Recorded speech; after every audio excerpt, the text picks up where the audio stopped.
Hi writers, and welcome to this video on essay number 1, your first writing assignment. Please note in your calendar that it is due by October 2nd.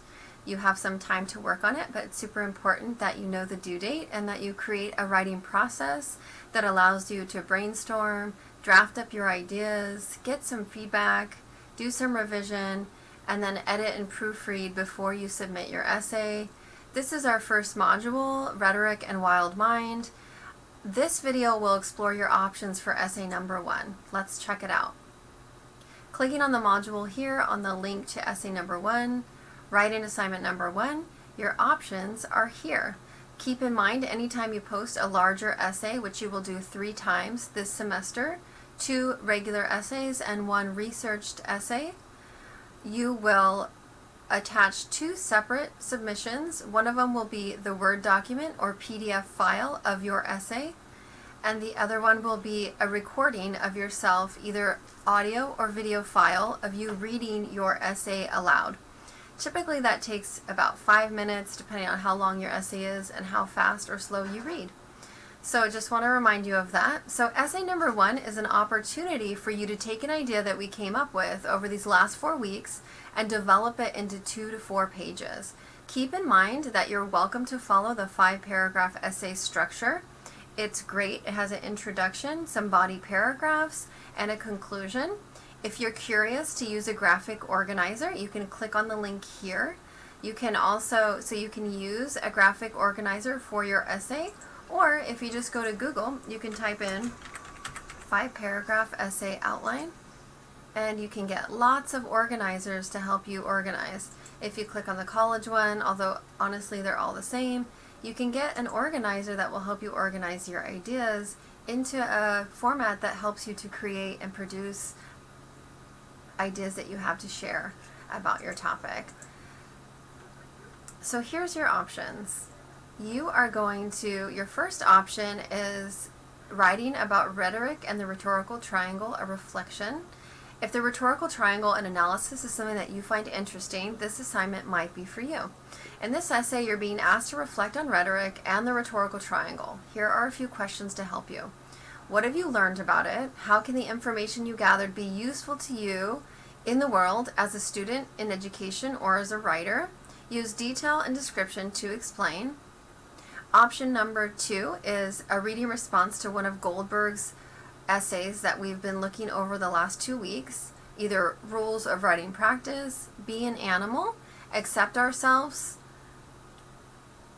Those are your 3 options. You can choose 1, 2, or all 3 of Goldberg's essays to respond to and connect to on a personal level. If you choose one of her options, you can use the graphic organizer here, and you can talk about 3 points in her essay that you found useful in your body paragraph. So you would introduce her essay or her story, you would talk about the 3 points you found most interesting or useful, and you would conclude with, your overall reflection or what you learned about yourself or about writing or about life from Goldberg's piece. That's just an option. Keep in mind there are many ways to the mountaintop, folks. Do what feels right to you.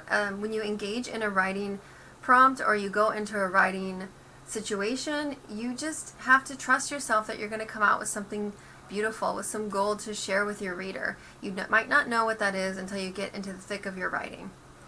Okay, option number 3, your writing life reflection essay. So tell us about your learning or literacy journey up to this point in your life. Was there an important person, teacher, moment, or place that inspired or changed your view on learning? So you can do learning, or you can do reading or writing, but basically you're writing a reflective essay on your own experience. You're pulling one beautiful thread or moment or teacher to reflect on and think about how maybe that changed your view on learning or reading or writing. Keep in mind you're going to use detail and description to tell your story. The last option, option number 4, is cultural wealth reflection essay. We've discussed Tara Yoso's cultural wealth model. You've looked a little bit about familial, social, navigational, resistance, linguistic, and aspirational cultural wealth. So how does cultural wealth benefit you in school or in life or both? You can share. You can choose 1 or 2 or a few of your cultural capital to discuss in this essay. Maybe choose 3 if you plan to make each one a body paragraph.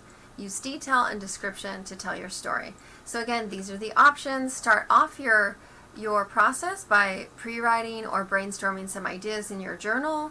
After that, you'll be writing up a draft either in your journal or on your computer. You'll be getting some feedback, revising it, and you'll be developing it, and then finally at the very end of your process, editing or proofreading it or reading it aloud.